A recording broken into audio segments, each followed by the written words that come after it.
Guys, അപ്പൊ എല്ലാവർക്കും നമ്മുടെ ചാനലിലേക്ക് സ്വാഗതം. അപ്പൊ ഇന്ന് ഞാനൊരു വെറൈറ്റി മീനായിട്ടാണ് വന്നത് കേട്ടോ. വെറൈറ്റി ഒന്നല്ല, നമ്മുടെ സ്വന്തം അയക്കൂറ വരിമീൻ എന്നൊക്കെ പറയട്ടോ. അപ്പൊ ഈ അയക്കൂറനെ വലിയ മീനിനാണ് നമ്മൾ അയക്കൂറ എന്ന് പറയുന്നത് കേട്ടോ. ആ അയക്കൂറന്റെ ചെറുതിനെ ഇവിടേക്ക് വരിമീൻ എന്ന് പറയൂട്ടോ. ഇതെനിക്ക് അറിയില്ലായിരുന്നു, ഇവിടെ വന്നിട്ടാണ് ഏട്ടൻ പറഞ്ഞിട്ടൊക്കെയാണ് ഞാൻ അറിയുന്നത് കേട്ടോ. അപ്പൊ നല്ല അയക്കൂറ കിട്ടിയിട്ടുണ്ട്. ഇത് വെച്ച് എന്തുണ്ടാക്കും ഇങ്ങനെ ആലോചിക്കാണ്. അപ്പൊ പൊതുവേ ഞങ്ങൾ കറിയൊക്കെ വെക്കും, ചിലപ്പോൾ ബിരിയാണി ഒക്കെ ഉണ്ടാക്കും. അപ്പൊ ഇന്ന് അതൊന്നും അല്ല കേട്ടോ ഗൈസ് ഉണ്ടാക്കുന്നത്. ഇന്ന് നമ്മൾ രാവിലെ തന്നെ ഒരു ഫിഷ് മോളി ഉണ്ടാക്കാന്ന് വിചാരിച്ചു. അപ്പൊ രാവിലെ തന്നെ ഏട്ടൻ പണിയൊക്കെ കഴിഞ്ഞ് കൊണ്ടുതന്നാണ് കേട്ടോ. അപ്പൊ ഞങ്ങൾക്ക് ഇന്ന് ചപ്പാത്തിയാണ്, അതിന്റെ കൂടെ നല്ല അടിപൊളി ഫിഷ് മോളി ഉണ്ടാക്കാന്ന് വിചാരിച്ചിട്ടോ. നിങ്ങൾ ഫിഷ് മോളി ഉണ്ടാക്കി കഴിച്ചിട്ടുണ്ടോ ഗൈസ്? അപ്പൊ അതാ അമ്മ എല്ലാം കട്ടാക്കിയിട്ട് നല്ല മസാലയൊക്കെ തേച്ച് പൊരിക്കാൻ സെറ്റാക്കി വെച്ചിട്ടുണ്ട്. അപ്പത്തേക്ക് ഞാൻ ഉള്ളി, തക്കാളി, പച്ചമുളക്, ഇഞ്ചി, കരിവേപ്പില അങ്ങനത്തെ എല്ലാ സംഭവങ്ങളും അരിഞ്ഞു വെച്ചിട്ടുണ്ട് കേട്ടോ.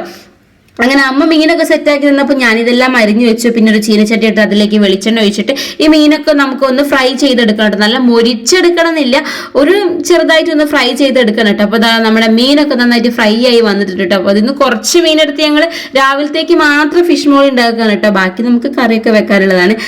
ആ ചീനച്ചട്ടിയിലേക്ക് തന്നെ ഞാൻ കുറച്ചും കൂടെ വെളിച്ചെണ്ണ ഒഴിച്ചിട്ട് പട്ടയും ഗ്രാമ്പും കൂടെ ഇട്ട് കൊടുക്കുന്നുണ്ട് കേട്ടോ. അതിലേക്ക് നമ്മൾ കുറച്ച് വെളുത്തുള്ളിയും ഇഞ്ചിയും കൂടെ ഇട്ടിട്ട് നന്നായിട്ടൊന്ന് ഇളക്കി എടുക്കുന്നുണ്ട് ഗൈസ്. ആ ചീൻചട്ടിന്റെ കളർ നമ്മൾ മീൻ പൊരിച്ചയിലേക്ക് ഇട്ടതുകൊണ്ടാണ്. പിന്നെ നമ്മൾ മുറിച്ച് വെച്ചിരിക്കുന്ന ഉള്ളിയും പച്ചമുളകും തക്കാളി എല്ലാം ഞാൻ ഒരുമിച്ചിട്ടോ. എല്ലാവരും പറയാറുണ്ട് ഉള്ളി വാടി കഴിഞ്ഞതിന് ശേഷം തക്കാളി ഇടാവൂന്ന്. പക്ഷെ ഞാനിങ്ങനെ എളുപ്പത്തിന് രാവിലെ തന്നെ തിരക്കിൽ ഞാൻ എല്ലാം കൂടെ ഒരുമിച്ചിട്ട് ഉള്ളിയൊക്കെ കുറച്ച് വലുതാക്കിയാണ് അരിഞ്ഞത്. ഉള്ളിയൊക്കെ ചെറുതാക്കി അരിഞ്ഞു കഴിഞ്ഞാൽ പെട്ടെന്ന് വാടും, നമ്മളെ പണി എളുപ്പമാവും. പക്ഷെ ഞാനിത് തിരക്കിൽ വേഗം മുറിച്ചിട്ട് വേഗം കറിയാക്കണല്ലോ എന്ന് വിചാരിച്ചിട്ട് ഇങ്ങനെ ആക്കാണ് കേട്ടോ. അപ്പൊ നമ്മളിത് ഒന്നാം പാലും രണ്ടാം പാലും ഒക്കെ സെറ്റാക്കി വെച്ചിട്ടുണ്ട്. കൂടെ കുറച്ച് അണ്ടിപ്പരിപ്പ് വെള്ളത്തിലും കൂടെ ഇട്ട് വെച്ചിട്ടുണ്ട്. അങ്ങനെ നമ്മുടെ ഉള്ളിയൊക്കെ നന്നായിട്ട് വാട്ടുന്നുണ്ട്. നമുക്ക് ഇതിലേക്ക് മസാലകളൊക്കെ ഇടണം. കുറച്ച് മഞ്ഞപ്പൊടി ഇട്ടിട്ടുണ്ട്. പിന്നെ അപ്പോഴാണ് ഞാൻ ഒരു സത്യം മനസ്സിലാക്കിയത്, ഇവിടുത്തെ പൊടിയപ്പ് തീർന്നു. അവസാനം കുറച്ച് കല്ലുപ്പിട്ട് അഡ്ജസ്റ്റ് ചെയ്തോട്ടെ, അത് പൊടിക്കാനൊന്നും ടൈം ഉണ്ടായിരുന്നില്ല. പിന്നെ കുറച്ച് കുരുമുളകും കൂടെ ഇട്ടിട്ടുണ്ട്. ഈ കുരുമുളകാണ് ഈ കറീന്റെ ഹൈലൈറ്റ് ഇട്ടോ. മുളക് പൊടിയൊക്കെ നമ്മൾ കുറച്ചേ ഇടുള്ളൂ, ഈ കുരുമുളകിലാണ് ഇതിന്റെ ടേസ്റ്റ് ഇരിക്കുന്നത്. പിന്നെ നമ്മൾ ആദ്യം തന്നെ രണ്ടാം പാല്, അതായത് കട്ടി കുറഞ്ഞ പാലില്ലേ രണ്ടാമത് നമ്മൾ ആക്കുന്ന ആ പാൽ ഒഴിച്ചു വെച്ചിട്ടുണ്ട് കേട്ടോ. ഇനി ഇത് നന്നായിട്ട് തിളച്ചിട്ട് ഇതിലേക്ക് നമ്മൾ പൊരിച്ചു വെച്ചിരിക്കുന്ന മീനിടും. എനിക്ക് തോന്നിയിട്ടുണ്ട് ഈ ഫിഷ് മോളി വളരെ സിമ്പിൾ ആണെന്ന് കേട്ടോ. അപ്പൊ നിങ്ങൾ ഇതുവരെ ഫിഷ് മോളി ഉണ്ടാക്കിയിട്ടില്ലെങ്കിൽ എന്റെ വീഡിയോ കണ്ടിട്ട് എന്തായാലും ഒന്ന് ഫിഷ് മോളി ഉണ്ടാക്കണേ. എന്നിട്ട് ഇതിന്റെ അടിയിൽ കമന്റും ചെയ്യാൻ കേട്ടോ. അപ്പം പല രീതിയിൽ പലരും ഉണ്ടാക്കുന്നുണ്ടാവും. ഞാൻ ഇങ്ങനെയാണ് ഉണ്ടാക്കുന്നത്.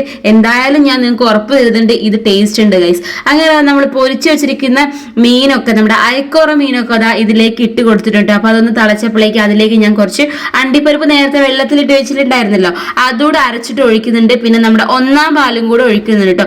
ഒന്നാം പാൽ ഒഴിച്ചു കഴിഞ്ഞാൽ ഒരുപാടൊന്നും തിളക്കരുത്, അപ്പൊ കറിന്റെ ടേസ്റ്റ് പോകും ഗൈസ്. ജസ്റ്റ് ഒന്ന് തള വന്നു കഴിഞ്ഞാൽ നമുക്ക് ഗ്യാസ് ഓഫ് ചെയ്യാം കേട്ടോ. അപ്പൊ നമ്മുടെ നല്ല അടിപൊളി തേങ്ങാപ്പാലൊക്കെ ഇട്ടിട്ടുള്ള കറി ഇവിടെ റെഡി ആയിക്കൊണ്ടിരിക്കുന്നു ഗൈസ്. അപ്പൊ ഇതിന് ശേഷം നമുക്ക് പൊതുവേ ഞാൻ ഫിഷ് മോൾ ഉണ്ടാക്കുമ്പോൾ നമ്മുടെ വച്ചൽമുളകും തേങ്ങാക്കൊത്തും ഒക്കെ ഇട്ടിട്ട് ഒന്ന് വറവും കൂടി ചെയ്യും. ഓൾറെഡി ഇതിൽ കുറച്ച് മെഴുക്കുള്ളതുകൊണ്ട് അതൊന്നും വേണ്ടാന്ന് എനിക്ക് തോന്നി, അതുകൊണ്ട് തന്നെ ഞാൻ അതൊന്നും ചെയ്തില്ല.